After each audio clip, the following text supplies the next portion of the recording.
Hey everybody, I'm Aaron Simmons and this is Philosophy for Where We Find Ourselves, March 24th, 2020.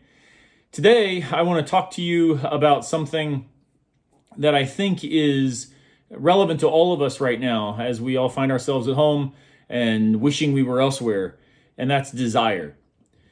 Desire is something that is hard to talk about often because we can divide it into the object of desire. What should we want? What should we seek? But we can also talk about it as desire itself as contributes to our identity. And that's more the level at which I want to think about it today. I want to draw on St. Augustine. Augustine suggests that what we desire defines who we are, that our very identity is grounded in the object of our striving. And in this way, I think that he says something that's resonant with what C.S. Lewis articulates, where he says that the joy we have in the world is actually found from the desire that we have for the world, rather than the obtainment or the actualization of those desires. Now, this is important for where we are today, because when we say, well, what is it we desire?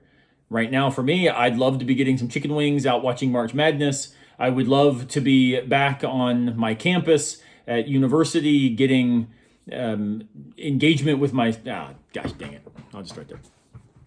I would love to be out fishing in the trout streams near my house. These are things I love doing. I love to be out skateboarding with my son, who is absolutely going nuts trying to skateboard downstairs in our living room. And yesterday when he fell, he left a very big hole in my wall. So we desire all kinds of different things. And yet the point is, it's not so much that I go fishing and I have satisfied that desire, or I take him skateboarding and I've satisfied the desire and now I've achieved something. It's more about the idea that my identity is articulated in relationship to these as the driving points of my very life.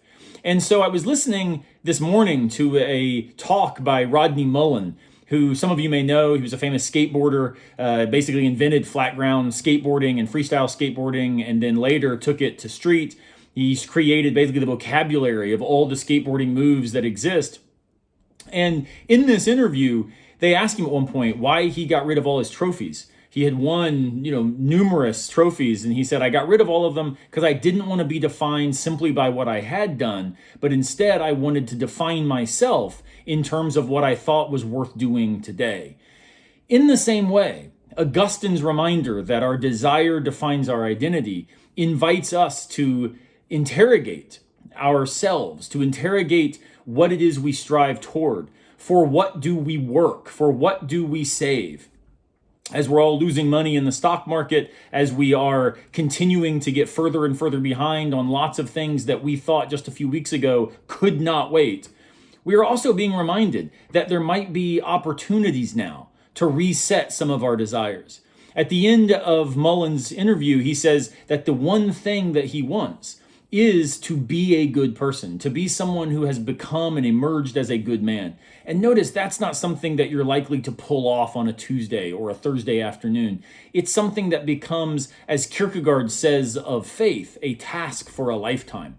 We are to continue to strive toward desires that identify us with virtue, with excellence, and with truth.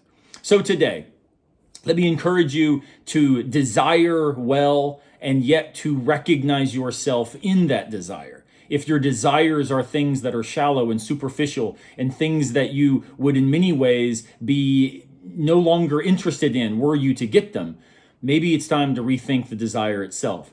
How can we orient our desire toward inviting others into a future that is flourishing? How can we move toward those things that are not simply to be bought or purchased or obtained, but those things that will ultimately name us once we come to the end of our lives? So I hope you've enjoyed today. Thank you as always for thinking with me, for helping me navigate these difficult times. And I will hopefully see you tomorrow, unless a piano falls on our head.